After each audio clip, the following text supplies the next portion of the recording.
윌리엄 윌슨, 에드거 앨런 포, 1839년. 당분간 내 이름을 윌리엄 윌슨이라고 불러두자.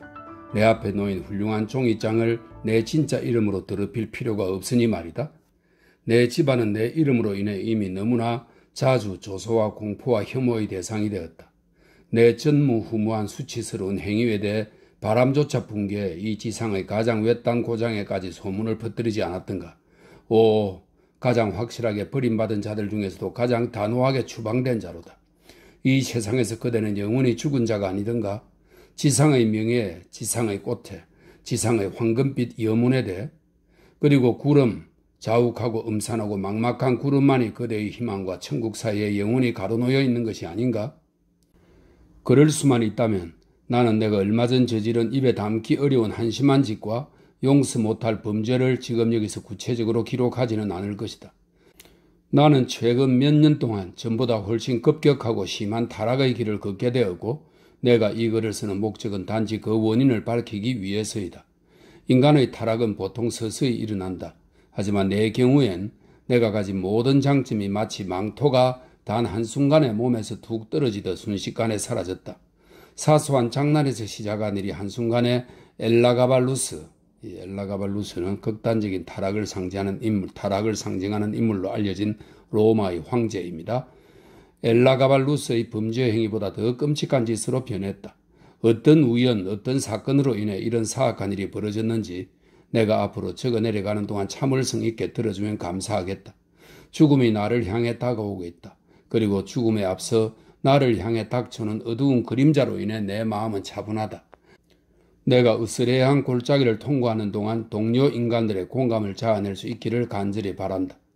내가 어느 정도는 인간의 통제력을 넘어선 환경의 노예였다는 사실을 사람들이 믿어주었으면 한다.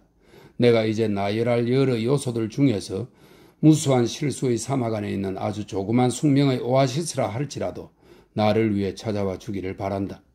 비록 내게 찾아온 것과 같은 그렇게 큰 유혹이 과거에 존재한 적이 있다 할지라도 적어도 어느 누구에게도 내가 겪은 것 같은 그렇게 큰 유혹이 찾아온 적은 없으며 어느 누구도 그런 식으로 굴복한 적은 없었을 것이라는 걸 독자들이 인정해 주었으면 하며 또한 그렇게 인정하지 않을 수 없다고 믿는다. 그렇다면 어느 누구도 나만큼 고통받은 적은 없는 게 아닐까?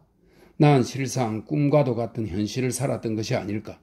그리고 난 이제 이 세상에 존재하는 환상들 중에서도 가장 황당한 환상에서 비롯된 공포와 신비의 희생물이 되어 죽음을 향하게 된 것이 아닐까? 나는 대대로 유난히 상상력이 풍부하고 흥분을 잘하는 성격으로 알려진 집안의 후손이다. 내 성격은 유년 시절부터 그런 집안 출신다운 티가 역력했다. 게다가 나이를 먹어가면서 그런 성격이 점점 심해지는 바람에 친구들을 불안하게 만든 적도 여러 번 있었고 나 스스로에게 실질적인 손해가 가는 일도 많았다.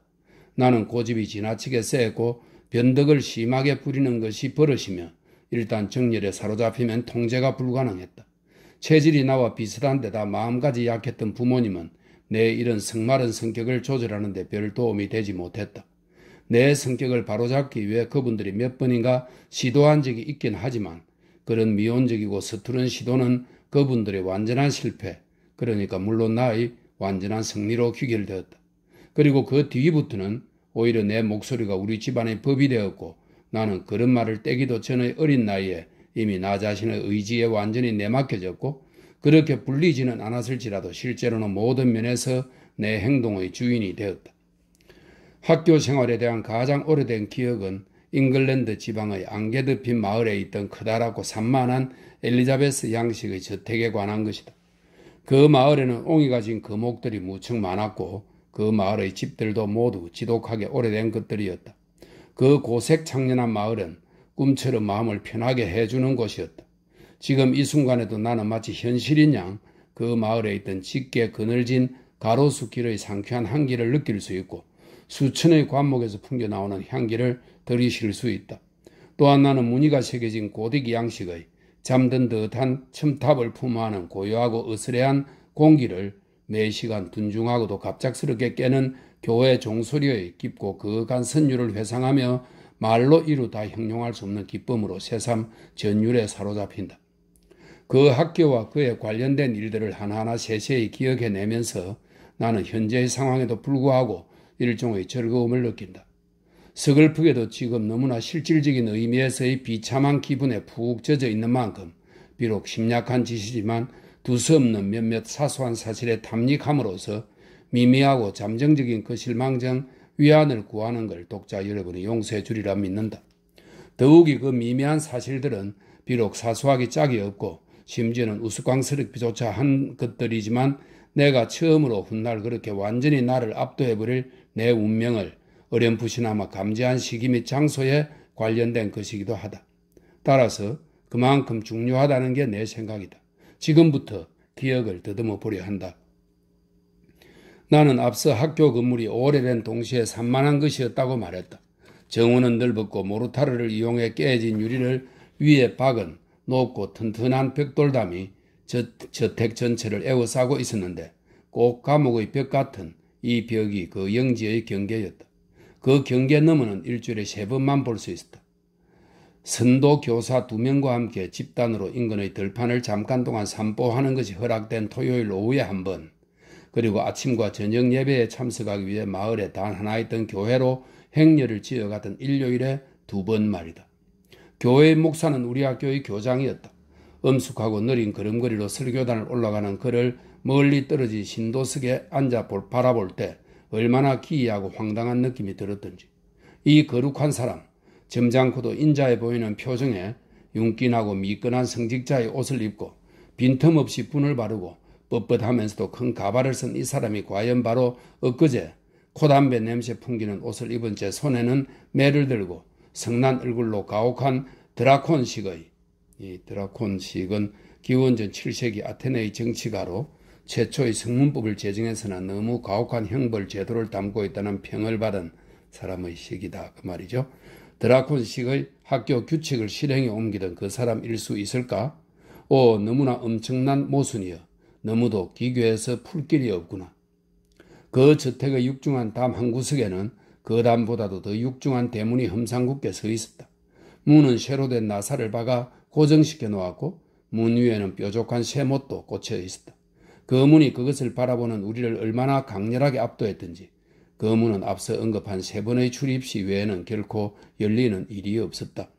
문이 열리고 그 거대한 경첩에서 삐그덕 소리가 날 때마다 우리는 그것이 더할 나위 없이 신기해서 그 사실을 엄숙한 태도로 언급하거나 혹은 그보다도 더 엄숙한 명상에 빠지곤 했다. 학교를 둘러싼 뜰은 널찍했는데 그 모양이 불규칙하고 여기저기 널따란 모서리들이 많이 있어서 그중 가장 넓은 곳 서너 군데를 운동장으로 이용했다. 마당은 평평했고 곱고 단단한 자갈로 덮여 있었다. 그곳에 나무나 벤치 혹은 그 비슷한 어떤 것도 없었던 것이 아주 분명히 기억난다. 운동장은 물론 저택의 뒤쪽에 있었다. 저택의 앞쪽으로는 회양목과 다른 관목들이 심어진 화단과 길을 장식적으로 배치한 작은 정원이 있었다. 그러나 이 성스러운 구역은 실로 드문 경우에만, 그러니까 학교에 처음 도착했다든지 마지막으로 학교를 떠날 때 혹은 부모나 친구가 찾아와 크리스마스나 여름 방학을 보내러 집으로 가는 행복한 순간에만 간혹 지나칠 수 있었다. 그 저택, 그 낡은 저택은 참으로 신기한 건물이었다. 그리고 내겐 진정한 마법의 궁전이었다. 그 꾸불꾸불하고 불가해한 구석들에는 정말이지 끝이 없었다. 길을 따라가다 보면 어느 순간 그 2층 건물의 2층 중 어느 층으로 나오게 될지 장담하기 힘들었다. 방에서 방으로 건너가기 위해선 언제나 서너 계단을 올라가거나 내려가야 했으니 말이다. 그리고 그 방들은 옆에서 옆으로 헤아릴 수 없을 만큼, 즉 상상할 수 없을 정도로 가지를 쳤기 때문에 한참 걸어가다 보면 제자리로 돌아오기 일쑤였다. 전체 저택에 관한 인식은 곧 무한대에 관한 인식이라 해도 과언이 아니었다. 거기에 살던 5년 동안 나는 한 번도 나와 18에서 20명에 이르는 다른 학생들에게 할당된 조그만 침실이 도대체 건물의 어느 구석에 놓여 있었는지 정확하게 말할 수 없었다. 교실은 그 저택에서 가장 넓은 방이었고 당시 내겐 이 세상에서 가장 넓은 방처럼 느껴졌다. 그 방은 아주 길고 좁았으며 뾰족한 고딕식 유리창에 졸참나무로 만들어진 천장은 어물할 정도로 낮았다. 멀고 무시무시한 느낌을 주던 한쪽 구석에는 가로 세로 2에서 3m 정도의 정방형 방이 있었는데 그 그곳은 집무 시간 동안 우리의 교장 선생님인 브랜스비 박사 겸 목사님의 서재로 쓰였다. 그곳은 열리자마자 닫히는 육중한 문으로 차단된 견고한 방이었는데 우리 모두 선생님만 안 계시다면 그 방을 들여다보기 위하여 강하고 오랜 고통에 의한 죽음이라도 강하고 오랜 고통, 이 말은 프랑스의 기원을 둔 무거운 쇠뭉치로 내려 누르는 사형방법을 가리킨다. 이런 설명이 있습니다. 강하고 오랜 고통에 의한 죽음이라도 기꺼이 무릅쓸 수 있다는 기분이었다. 다른 구석 두 곳에 칸막이가 된 비슷한 공간 둘이 있었는데 그것들은 교장 선생님의 방만한 존경을 받지를 못했어도 역시 엄청난 경외의 대상이었다. 그중 하나는 고정과목 교사, 즉 영어와 산수를 가르치던 교사의 강단이었다. 교실의 사방엔 헤아릴 수 없이 많은 검고 오래되고 낡은 의자와 책상이 있었는데 그것들은 방을 이리저리 가로지르며 한없이 불규칙적으로 흩어져 있었다. 그 책글상들 위로 손때가 수없이 탄 책들이 산더미처럼 아무렇게나 쌓여 있었고 또한 학생들 이름의 머리 글자 조합이나 이름 전체 혹은 기괴한 형상 따위가 무수히 새겨져 있었다. 덕분에 그것들은 이미 오래전 사라진 지난 날들을 거치며 원래 모습을 완전히 잃어버린 상태였다. 방의 한쪽 끝에는 엄청나게 큰 물동이가 다른 쪽 끝에는 굉장한 크기의 시계가 놓여 있었다.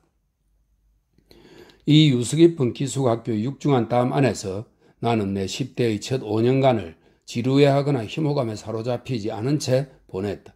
어린 시절의 활발한 두뇌에 자극을 주거나 즐겁게 하는 데에는 외부 세계의 사건이 필요하지 않다.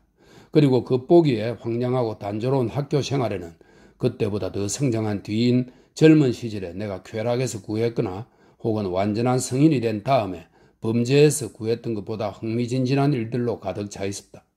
그럼에도 나는 정신 발달의 첫 단계에 내가 남들과는 무척 달랐으며 심지어는 극단적으로 괴상하기까지 했다고 믿지 않을 수 없다. 대부분의 사람은 성인이 되었을 때 어린 시절에 일어났던 일에 대해 분명하게 기억하지 못한다. 모든 것은 회색 그림자, 희미하고 불규칙적인 기억, 미미한 즐거움과 어렴풋한 고통 따위가 아련하게 새로이 조합된 것뿐이다. 하지만 내게는 그것이 사뭇 다르다.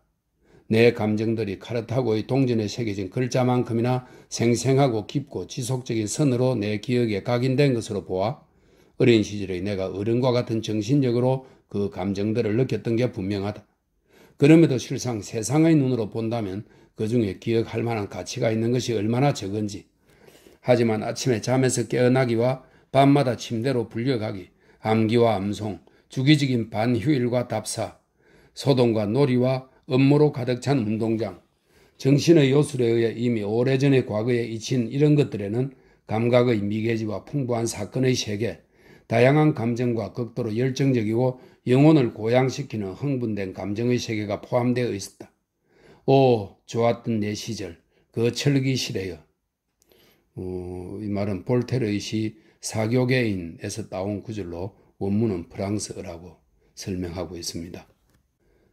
실제로 나는 정열적이고 집중력이 강하고 오만한 성격 덕분에 곧 학우들 가운데서 두각을 나타냈다.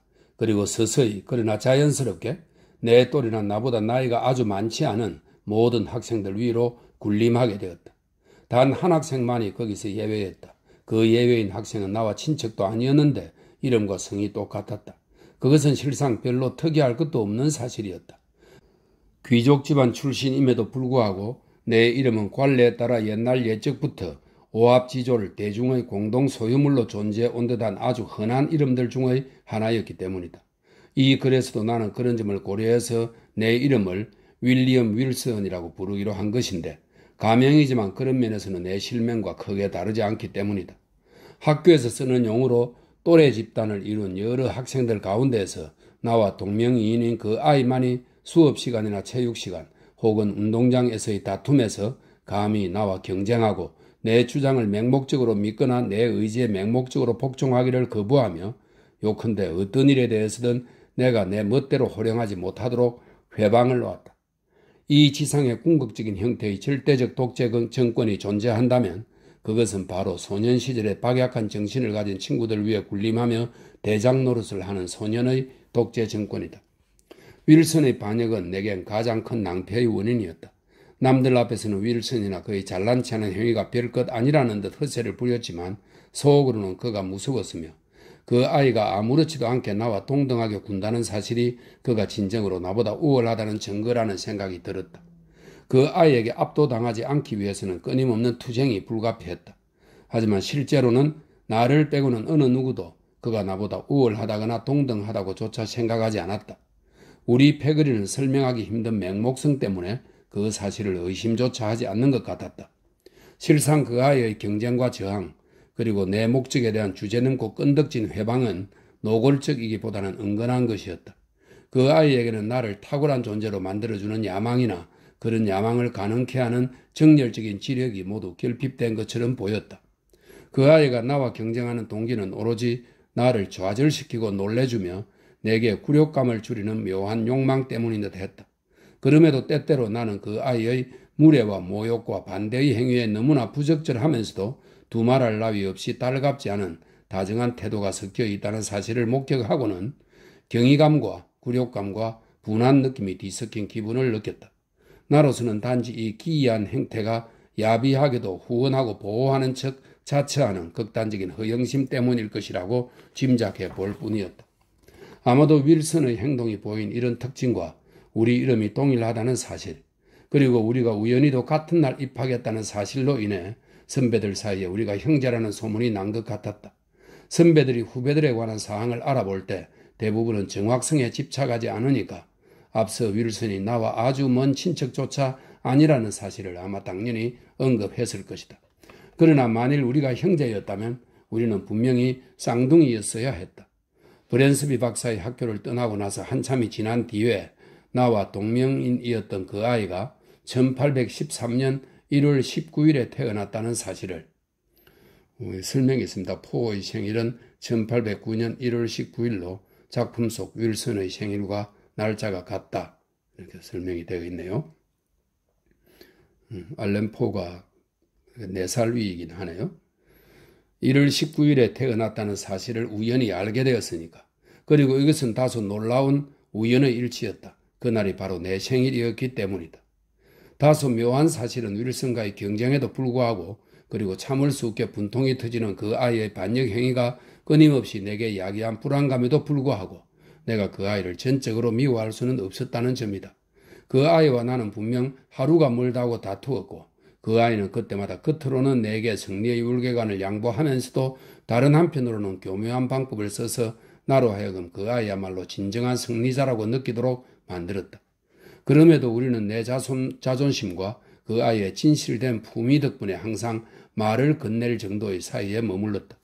우리의 성격은 많은 면에서 비슷했고 그 때문에 나는 그 아이에 대해 친근감을 느꼈다. 우리의 상반된 입장만이 그런 친근감이 우정으로 발전하는 것을 방해했다고 볼 수 있을 것이다. 그 아이에 대한 내 진정한 감정을 정의하는 것이나 단순히 묘사하는 것도 사실 쉽지는 않다. 그 감정은 잡다한 요소들, 즉 정오심이라고까지는 볼 수 없는 성급한 적대감과 존중심, 그보다 더 많았던 존경심, 그리고 상당한 양의 공포심에 불안한 호기심의 세계가 뒤범벅된 혼합물이었다. 윤리학자라면 아마도 윌슨과 내가 가장 구분하기 힘든 한 쌍이었다고 지적했으리라. 그 아이에 대한 내 모든 공개적인 혹은 은밀한 형태의 공격이 진지하고 단호한 적대의 형태를 띠기보다는 농담이나 짓궂은 장난, 즉 단순히 즐기기 위한 것이냐 하면서 고통을 주는 행위의 성격을 띈 것은 의심할 바 없이 기묘했던 우리의 관계와 관련이 있다. 그러나 짓궂은 장난으로 가장한 내 노력은 아주 재치 있게 계획을 꾸민 경우조차도 결코 늘 성공으로 귀결되지는 않았다. 나와 동명이인이었던 그 아이는 주적대지 않고 조용하고 엄숙한 성격이어서 신랄한 농담을 즐기면서도 스스로는 아킬레스건을 가지고 있지 않았고 스스로 조롱의 대상이 되기를 철저히 거부했기 때문이다. 실상 나는 그 아이한테서 단 한 가지 약점만을 발견할 수 있었으니 그것은 그의 신체적인 특징으로 아마도 체질적인 병으로 인한 것이었던 듯하다. 그러니까 나처럼 극단적으로 화가 나서 날뛰는 사람이 아니었더라면 아마도 그런 약점까지 건드리지는 않았을 것이다. 내 적수는 발성기관에 문제가 있어서 목소리를 아주 낮은 속삭임 이상으로 내는 것이 불가능했다. 나는 기회가 있으면 언제나 주저하지 않고 비열하게 그 약점을 이용했다. 윌슨 또한 비슷한 여러 가지 방법으로 내게 보복했다. 그리고 나는 이같이 직구전 그의 장난으로 인해 엄청나게 화가 나곤 했다. 내가 그렇게 사소한 일에 화를 낸다는 사실을 그 아이가 어떻게 처음 알아차렸는지, 어떻게 그리도 명민할 수 있는지는 결코 풀지 못할 의문이다. 그러나 일단 내 약점을 알아버린 그 아이는 틈만 나면 내 약을 올렸다. 나는 우아하지 못한 내 성과 평범하다 못해 서민적이라고 할 만한 내 이름에 항상 혐오감을 느꼈다. 내 성과 이름은 내 귀엔 독이었다. 학교에 처음 도착한 날, 난 또 한 명의 윌리엄 윌슨이 나와 같은 날 도착했다는 사실을 발견하고 바로 그 이름 때문에 그에게 화가 났으며 그 이름에 대한 혐오감도 2배로 늘어났다. 동명이인이 있다는 것은 그 이름이 2배로 반복되고 끊임없이 내 앞에 얼쩡거리는 것을 뜻했고, 또한 그 혐오스러운 우연의 일치로 인해 학교의 일상생활에서 그 아이에 관련된 사항이 나와 관한 것과 혼동되는 일이 잦아질 수밖에 없다는 것을 뜻하기도 했다. 그렇게 생겨난 내 우라는 내 적수와 나 사이의 정신적, 신체적인 유사성이 드러날 때마다 더 심해졌다. 그때는 내가 아직 우리가 나이조차 똑같다는 비상한 사실을 발견하기 전이었다. 하지만 나는 곧 우리의 키가 똑같다는 사실을 알아차렸고, 나아가 전체적인 체형이나 이목구비까지도 유별나게 비슷하다는 사실을 의식하게 되었다.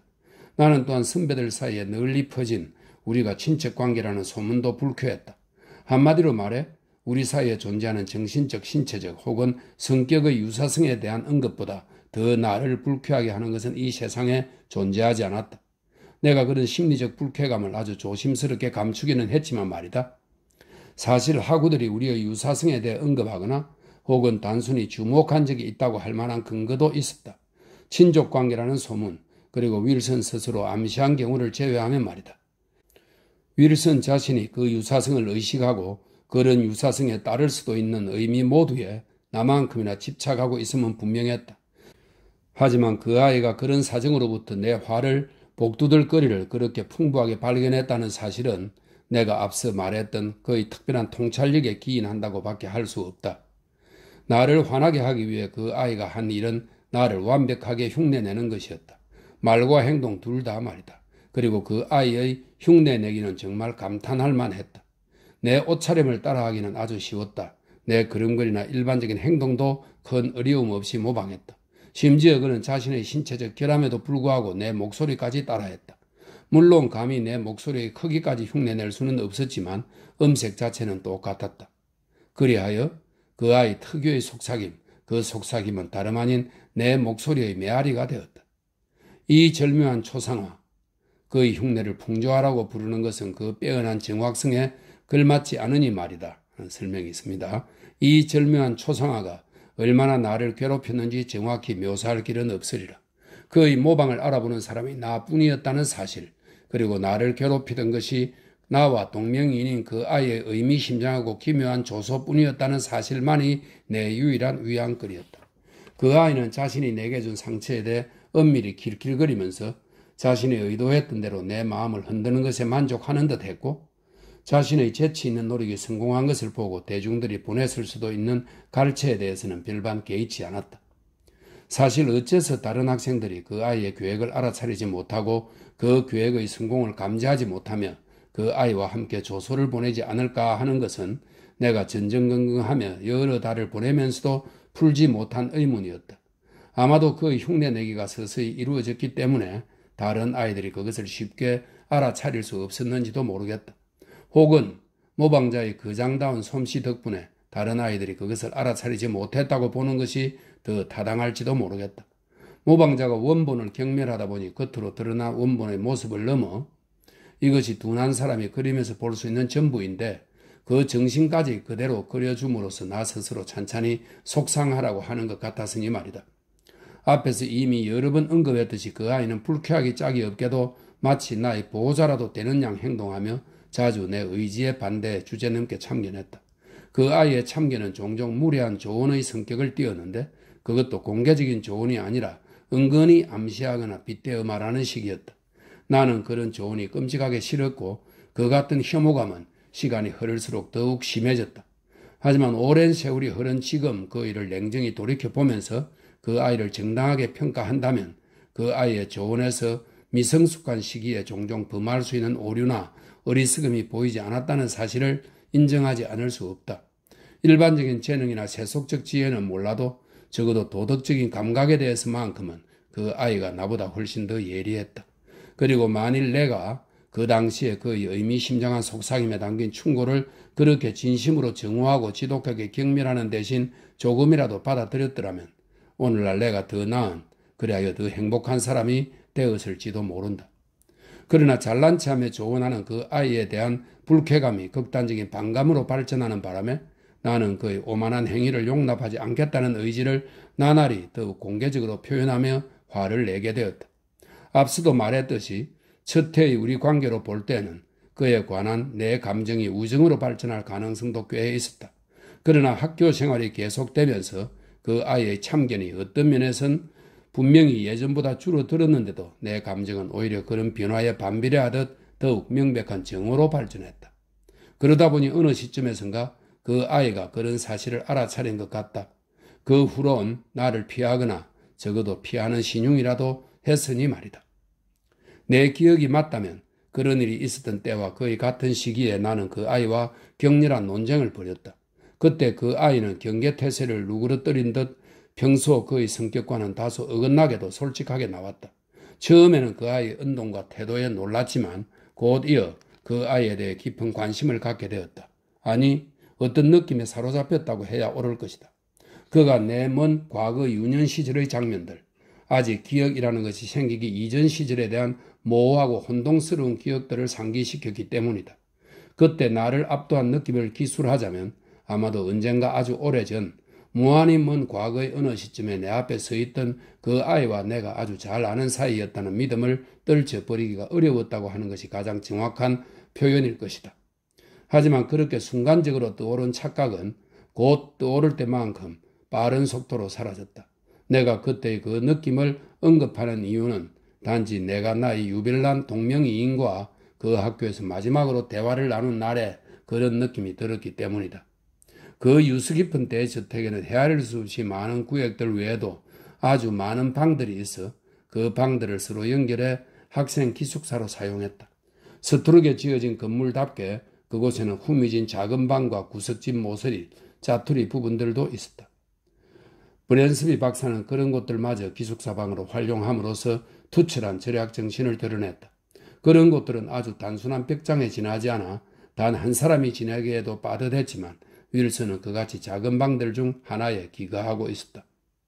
내가 그 학교에서 지낸 지 5년째 되던 해의 어느 날 밤, 나는 앞서 언급한 언쟁 후에 모든 사람들이 깊이 잠든 것을 확인한 뒤 침대에서 일어나 등불을 손에 들고 좁다란 통로를 지나 내가 자던 방에서 내 적수의 방으로 살금살금 다가갔다.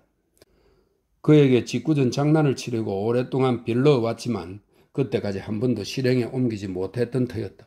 내 의도는 마침내 그 계획을 실행에 옮기는 것이었고 나는 내가 느낀 만큼의 악의를 그가 고스란히 느끼도록 만들겠다고 단단히 작심하고 있었다. 벽장 같은 그의 방에 도착한 나는 등불 위에 갓을 씌워 방 밖에 놓아둔 채 소리 없이 방 안으로 들어갔다.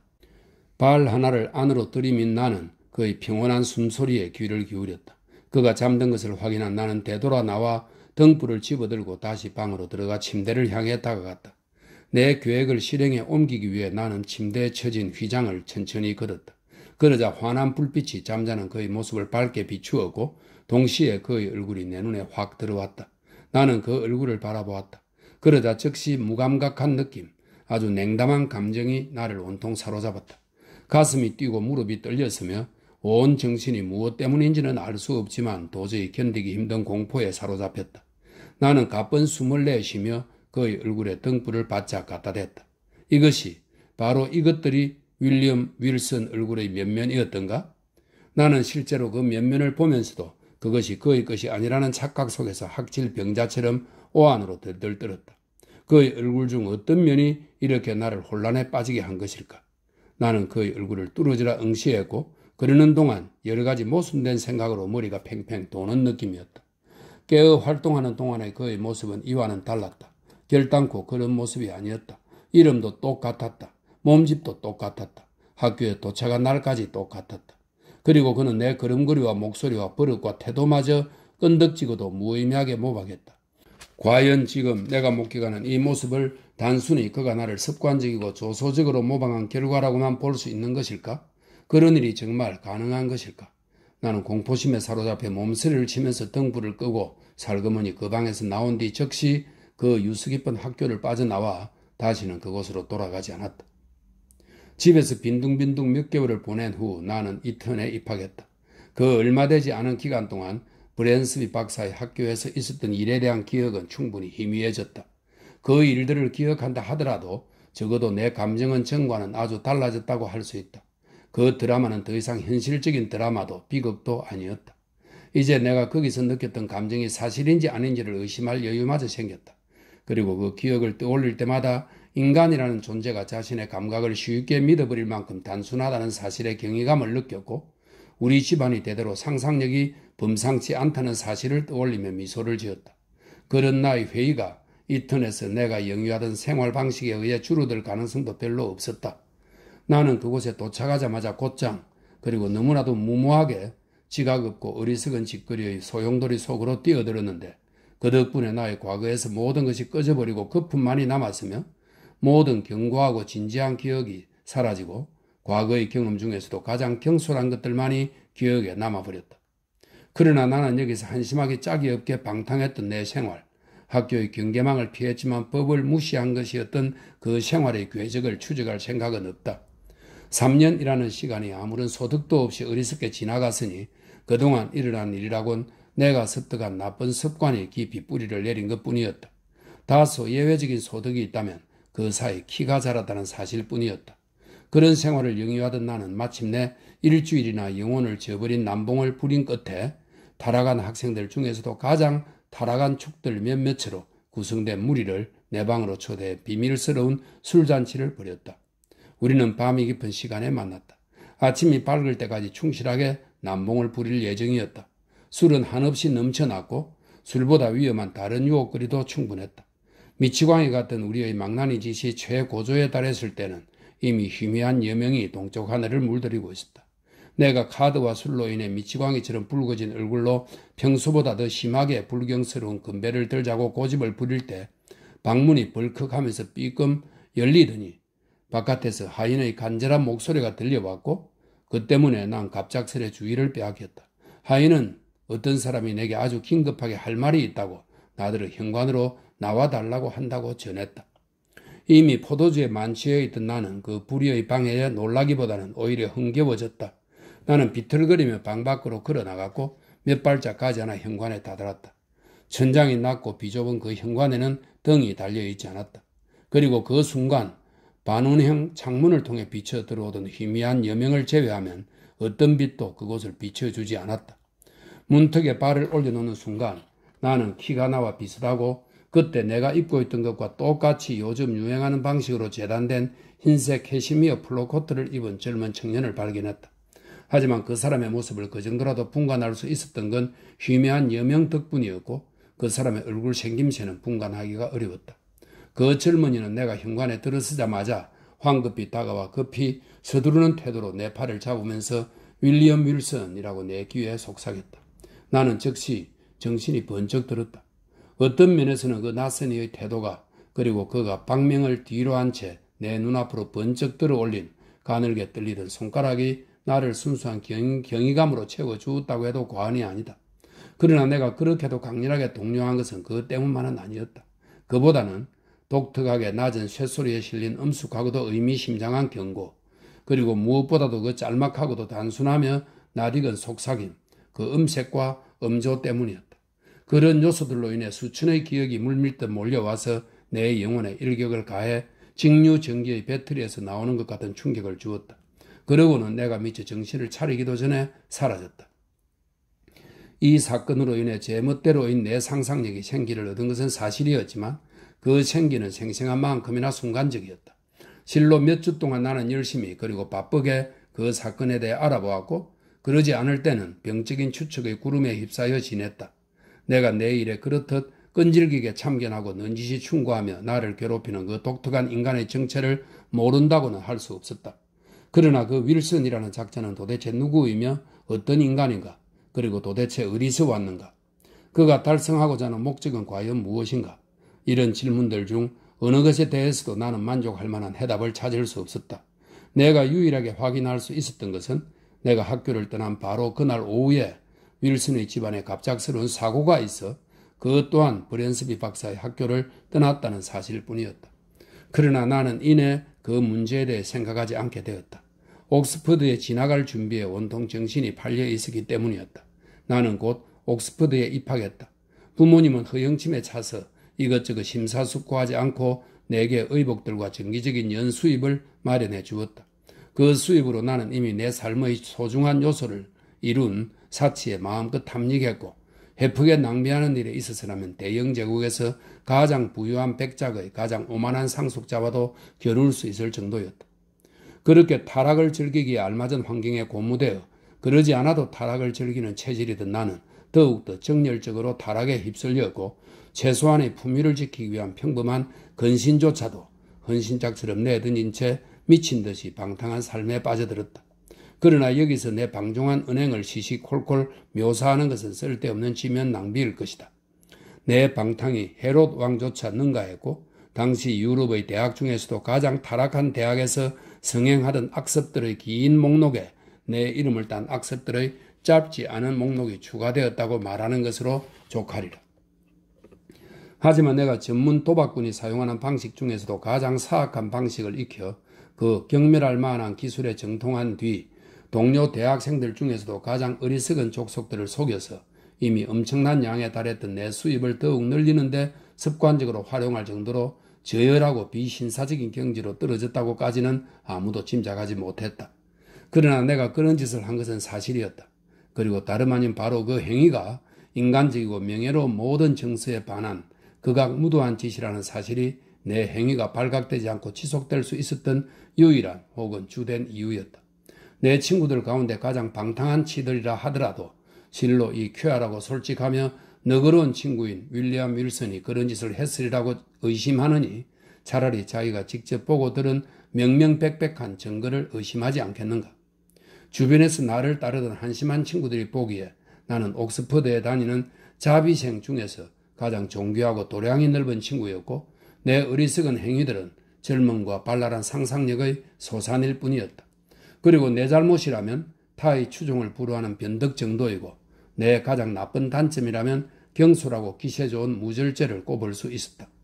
내가 이런 식으로 분주하게 두 해를 성공적으로 보내고 난 뒤 우리 학교에 글렌디닝이라는 벼락 부자 출신의 젊은 귀족이 입학했다. 소문에 의하면 그는 헤로데스 아티쿠스만큼, 헤로데스 아티쿠스는 대부호 집안에서 태어난 고대 그리스의 웅변가입니다.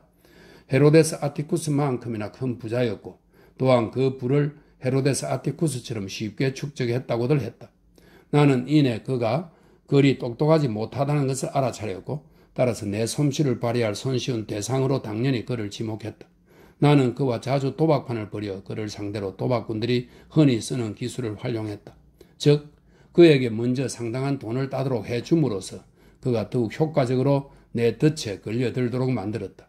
그러다 마침내 내 계획이 무르익었다고 판단한 나는 그와 결정적인 한판 시합을 벌이기로 마음먹고서 역시 자비생인 프랜스턴의 방에서 그를 만났다. 프레스턴은 우리 두 사람과 똑같이 친했지만 내 계획에 대해서는 꿈에도 몰랐으니 그의 잘못은 없는 셈이다. 나는 게임을 더 다채롭게 만들기 위해서 친구들을 8배에서 10명 정도 불러 모았는데 우리가 어쩌다가 우연히 카드 놀이를 하게 된 것이고 그것도 내가 속이려고 마음먹은 그 친구가 제안한 것처럼 만들려고 주의 깊게 신경을 썼다. 내 사악한 속임수에 대해 간단히 언급하자면 나는 저열한 술책이란 술책을 모두 동원해서 아예 습관적으로 사용했는데 그가 얼마나 술에 취했으면 그처럼 뻔한 속임수의 희생자가 되었을까 하는 의문이 들 정도였다. 카드 놀이는 밤이 깊도록 계속되었고 마침내 내 계획대로 나와 글렌디닝 단 둘이서만 게임을 하게 되었다. 마침 내가 가장 좋아하는 에카르테 게임이었다. 다른 친구들은 우리 게임의 전개를 궁금해하며 쥐고 있던 카드를 던져버리고 우리 주변에 서서 게임을 관전했다. 그 벼락부자 친구는 그날 저녁 일찍부터 내 책략에 넘어가 술을 많이 마신 탓인지 카드를 섞고 나누고 게임하는 태도가 눈에 띄게 불안정했다.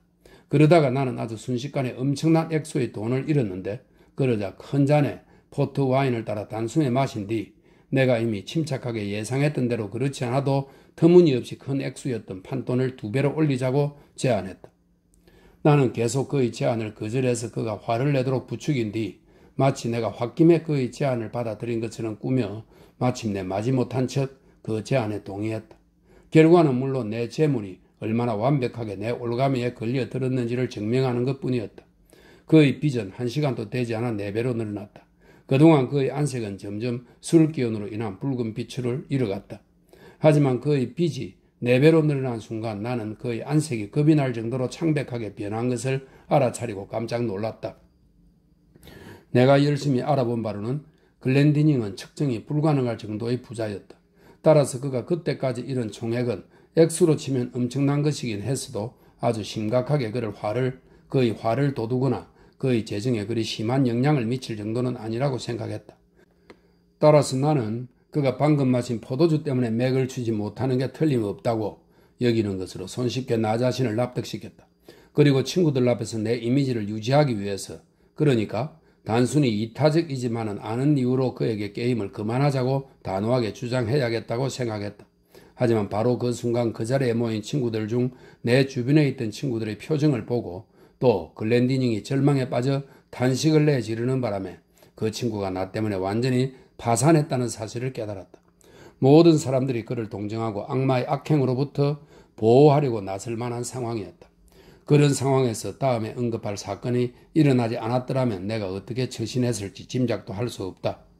내가 봉으로 여긴 자의 처량해진 신세가 거기 있던 모든 사람들에게 당혹스러운 그림자를 들이우던 참이었다. 한동안 깊은 침묵이 흘렀는데 그런 침묵 속에서도 그 자리에 있던 친구들 중 좀 덜 파렴치한 부류가 내게 던지는 타는 듯한 조소와 비난의 눈길 때문에 뺨이 화끈화끈 달아올랐다. 바로 그때 난데없는 방해자가 나타나는 바람에 나는 견딜 수 없을 정도로 나를 압박해 오던 불안감에서 잠깐이나마 벗어날 수 있었다. 넓고 육중한 접이식 문들이 느닷없이 모두 한꺼번에 활짝 열렸는데 그 기운과 기세가 마치 요술이라도 걸린 듯 방 안의 촛불이 모두 꺼졌다. 그 바로 직전 나와 비슷한 키에 외투를 단단히 여민 낯선 사람이 얼핏 우리 눈에 띄었다. 하지만 곧 완벽한 어둠이 엄습해서 우리는 그 사람이 우리들 가운데 서 있다는 것을 느낌으로만 알 수 있었다. 이 무리한 행동에 놀라고 황당한 마음이 채 가시기도 전에 그 침입자의 목소리가 들려왔다. 여러분, 그는 낮고 또박또박한 말씨로 그리고 내 골수에 사무치는 내가 결코 잊을 수 없는 속삭이는 소리로 말했다. 여러분, 저는 방금 제 처신에 대해 사과를 드리지 않겠습니다. 사과를 드린다면 제 의무를 다하는 것이 아니기 때문입니다. 오늘 밤 에카르테 게임에서 글렌디닝 경을 상대로 큰 돈을 딴 저자의 진짜 정체에 대해서 여러분은 분명히 모르고 계실 겁니다. 따라서 저는 그 중요한 정보를 얻을 수 있는 빠르고 결정적인 방법을 여러분께 알려드리려고 합니다. 저자가 입은 실내복의 왼쪽 소매 끝 안땅과 수놓아진 큼지막한 주머니를 보시면 작은 꾸러미가 몇 개 있을 겁니다. 그것들을 조사해 보시기를 권합니다. 그가 이렇게 말하는 동안 그 방은 바늘이 마룻바닥에 떨어지는 소리마저 들릴 정도로 고요했다. 말을 마친 즉시 그는 들어올 때와 마찬가지로 갑작스럽게 떠났다. 그때의 내 기분을 묘사할 수 있을까? 그럴 필요가 있을까? 저주받은 자가 느낄 만한 공포란 공포는 모두 한꺼번에 내게 밀려왔다고 굳이 말할 필요가 있을까? 분명한 사실은 이런저런 생각을 할 시간도 별로 없었다는 점이다. 친구들의 거친 손길이 당장 나를 움켜잡았고 불도 즉시 켜졌다. 그런 후 몸수색이 뒤따라서 내 옷소매의 안단에서 에카르테 게임에 이기기 위해 꼭 필요한 카드인 킹, 퀸, 잭 등의 카드를, 그리고 내 실내복 주머니에서 우리의 카드놀이에서 사용한 것과 똑같이 생긴 기술적인 용어로 둥글린 카드라 부르는 몇 벌의 카드를 찾아냈다. 이 카드들은 높은 편은 끝이 약간, 낮은 편은 옆이 약간 불룩하게 되어 있기 때문에 둥글린 카드라 불린다. 이런 카드는 카드놀이의 결과에 영향을 미칠 수밖에 없는데 속임을 당하는 사람은 카드놀이를 하는 사람들이 흔히 그렇듯이 세로 길이에 맞춰 패를 떼기 때문에 어김없이 상대방에게 높은 패를 주게 되고, 반면 노름꾼은 가로 길이로 패를 떼어 그의 희생자에게 낮은 패를 주게 된다. 이렇게 내 속임수가 탄로 났을 때 친구들은 아무 말 없이 침착하게 행동함으로써 자신들의 조소를 표현했는데, 차라리 고래고래 소리를 지르며 분개심을 표현했더라면 나의 괴로운 심정이 조금 덜했을 것이다. 윌슨 씨, 자기 방에서 카드 놀이를 벌이도록 해준 친구가 몸을 굽혀 진귀한 모피로 된 아주 값비싼 외투를 방바닥에서 집어들면서 말했다. 윌슨 씨, 당신 외투는 여기 있습니다. 관로석에 설명이 있습니다. 날씨가 추웠기 때문에 난 집에서 나올 때 실내복 위에 외투를 걸쳤다가 이곳에 도착한 뒤 벗었다. 이렇게 설명이 되어 있고요. 여기서 또 설명이 있습니다. 그는 쓰디쓴 미소를 지은 채 내 옷의 주름을 바라보면서 이렇게 말했다. 여기서 당신의 속임수를 썼다는 증거를 더 찾아볼 필요는 없겠지요. 지금까지 발견한 증거만으로도 충분하고도 남습니다. 당신이 옥스퍼드를 떠나시기를, 적어도 지금 당장 내 방만큼은 떠나시기를 바란다는 말씀을 제가 드릴 필요도 없기를 바랍니다. 그때 만일 내가 그렇게까지 완전히 놀란 상태가 아니었더라면 나는 이처럼 나를 트럭만도 못하게 굴욕적으로 취급하는 그의 따가운 은사에 붕괴해서 즉시 그에게 덤벼들었을 것이다. 내가 입고 간 그 코트는 아주 진귀한 모피로 만든 것이었는데 그것이 얼마나 희귀하고 값비싼 것이었는지 대해서는 이 자리에서 감히 말하지 않겠다. 게다가 내가 스스로 디자인까지 한 정말 색다른 것이었다. 나는 이처럼 피상적인 것을 가지고 멋을 부리는데 도가 지나칠 정도로 까다로웠으니까. 따라서 프레스턴이 접이문 근처 마룻바닥에서 외투를 주어 내게 건네주었을 때 나는 이미 팔에 나도 모르게 집어들었던 게 분명한 내 외투를 걸고 있었으며 프레스턴이 건네준 외투의 모든 부분이 내 외투와 정확히 일치한다는 사실을 발견하고 공포에 가까운 놀라움을 느꼈다. 나는 나의 술책을 폭로해 내게 그렇게 막대한 창피를 준 그 이상한 사람이 외투를 꼭 여미고 있었다는 사실을 기억해냈다. 더욱이 나를 제외하면 거기 모인 사람들 중 아무도 외투를 입지 않았다는 사실도 기억났다. 나는 가까스로 침착을 유지한 채 프레스턴이 건넨 외투를 남들이 눈치채지 않게 내 외투 위에 올려놓았다. 그리고 단호하고도 도전적으로 성난 표정을 지으며 그 방을 빠져나와 공포와 수치로 인한 크나큰 심적 고통에 시달리며 다음 날 아침 날이 밝기 전에 옥스퍼드를 떠나 황급히 대륙을 향해 떠났다. 내 도망은 헛되었다. 내 사악한 운명은 의기양양한 태도로 나를 추격해봐서 그의 신비로운 지배력이 실은 이제 겨우 시작 단계였을 뿐이라는 것을 증명해 보여주었다. 파리에 도착한 즉시 나는 윌슨이라는 작자가 가정스럽게도 여전히 내 일에 참견하고 있다는 사실을 증명하는 새로운 증거를 발견했다. 그 뒤 여러 해 동안 그의 행태는 같은 방식으로 계속되었다. 천하의 나쁜 놈 같으니. 로마에선 그가 나와 내 야망 사이에 가능한 최악의 시점에 얼마나 터무니없고 주제넘게 개입했던가. 동일한 일이 비엔나와 베를린과 모스크바에서도 반복되었다.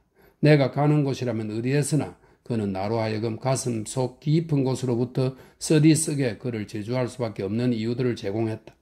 그의 불가해한 횡포로부터 나는 역병을 피해 도망치듯 공포에 질려 계속 도망쳤다. 지구 끝까지 이어진 내 도망은 헛되었다. 그리하여 난 또다시 나 자신의 정신과 은밀하게 교감하며 자문했다. 이 윌슨이라는 작자는 도대체 누구인가? 어디서 왔는가? 그리고 도대체 그의 목적은 무엇인가? 그러나 대답을 발견할 수는 없었다. 그래서 나는 그의 주제넘은 감시의 형태와 방법과 주된 특징을 꼼꼼히 살펴보았다. 그러나 그렇게 따져보아도 가설로 세울 만한 것은 별로 없었다. 하긴 그가 최근 내 앞길을 가로막은 여러 예들을 따져보자면 그 모두의 목적이 만일 내가 내 계획을 그대로 밀고 나갔다면 남들에게 끔찍한 해를 끼칠 수도 있는 행동을 좌절시키는 것일 뿐 다른 목적은 없었다는 사실이 주목할 만하긴 하다. 하지만 그런 목적이 그렇게 남의 권리를 침범하고 권위를 가로채는 걸 정당화할 수는 없다. 그런 목적이 있다고 해서 자길권이라는 천부적 권리를 그렇게 끈질기고 모욕적으로 부인해도 좋다는 면책권을 획득할 수는 없는 것이다. 또한 나는 내 고문자가 내 일에 오랫동안 주제넘게 참견하던 내내 아주 용의 주도하고 기적적인 솜씨로 나와 똑같은 옷을 입고 나타났지만 그러면서도 무슨 이유에서인지 자신의 얼굴 생김새만은 드러내지 않으려 했다는 사실을 눈치챘다. 윌슨이 어떤 인간이든 적어도 위의 사실만은 그가 지닌 가장 극단적인 허식이거나 우행의 산물임에 틀림없었다. 이턴에서 나를 훈계한 자, 옥스퍼드에서 내 명예를 실추시킨 자, 로마에서 내 야망을, 파리에서 내 복수를, 나폴리에서 내 열정적인 사랑을, 그리고 이집트에선 그가 탐욕적이라고 착각한 내 행위를 좌절시킨 자. 그 인간, 내 가장 큰 적이자 천재적인 악한인 그의 모습에서 학창시절의 동명이인인 친구이자 경쟁자. 브랜스비 박사의 학교에서 내가 정오하고 무수했던 경쟁자인 윌리엄 윌슨을 알아보지 못하리라고 그가 단 한순간이라도 생각할 수 있었을까? 말도 안 된다. 하지만 이 드라마의 주요 장면들 중 마지막 장면으로 서둘러 가보자. 그때까지 나는 윌슨의 막강한 지배력에 무기력하게 굴복해왔다. 윌슨의 고상한 성격과 지엄한 지혜와 전지전능한 것이 명백한 그의 능력에 대한 깊은 경외심에다 그의 성정과 주제넘은 행위들의 특징에 대한 극심한 공포심이 더해져 나는 완전히 무력감에 사로잡혀 있었고 비록 몹시 내키지는 않기는 했지만 윌슨의 자의적인 의지에 굴복할 수밖에 없다고 암암리에 자포자기하고 있었다. 그러나 그 시점에 포도주에 완전히 절어 살다시피 한 나는 유전으로 물려받은 성격에 포도주가 끼치는 영향이 워낙 걷잡을 수 없이 격렬해져서 점점 더 어떤 통제도 참지 못하게 되었다. 그래야 나는 중얼중얼거리면서 망설이고 저항하기 시작했다. 그런데 내 태도가 확고해지는 것에 비례해 내 고문자의 자신감이 점점 줄어들고 있다는 확신이 들기 시작했으니 이런 나의 믿음은 단순한 상상력의 소산이었을까? 그렇든 어떻든 나는 이제 강한 희망이 싹트는 것을 느끼기 시작했으며 급기야는 더 이상 그에게 굴복하여 그의 노예로 전락하지 않겠노라고 비밀리에 단호하고도 필사적인 결심을 키워나갔다. 1800년 로마의 카니발 기간 동안 나는 나폴리 출신의 디브롤리오 공작의 궁전에서 개최된 가면 무도회에 참석하게 되었다. 보통 때보다 더 부으라 마시라 하며 포도주에 극단적으로 탐닉하던 나는 사람들로 들끓는 방들의 질식할 듯한 분위기에 견딜 수 없을 정도로 짜증이 났다. 모인 사람들 사이를 미로처럼 뚫고 지나가야 한다는 사실에 화가 머리 끝까지 치솟았다. 내가 늙은 디브롤리오 공작의 맹목적인 사랑을 받고 있는 그의 젊고 명랑하며 아름다운 부인을 초조하게 찾고 있었기 때문에 더욱 그랬다. 내 비열한 목적에 대해서는 이 자리에서 언급하지 않기로 하겠다. 자신감에 넘쳐 경솔해진 그녀가 자신이 무슨 옷을 입을지 내게 미리 귀뜸해 주었는데 그때 막 그녀처럼 보이는 사람이 얼핏 눈에 띄었기 때문에 나는 그녀에게 다가가기 위해 서둘렀다. 바로 그 순간 어깨에 가벼운 손길이 느껴졌고 결코 잊을 수 없는 낮고도 지긋지긋한 속삭임 소리가 귀에 들려왔다. 그 순간 나는 화가 머리 끝까지 치밀어 올라 즉시 내 방해자를 향해 돌아서서 목덜미를 움켜쥐었다. 짐작대로 그는 내 옷과 기막히게 흡사한 옷을 입고 있었다. 푸른색 벨벳으로 된 스페인식 외투를 걸치고 단도가 달린 진홍빛 혁대를 두르고 있었다. 얼굴은 검은색 비단 가면으로 완전히 가려져 있었다. 예의 불안당 같은 놈.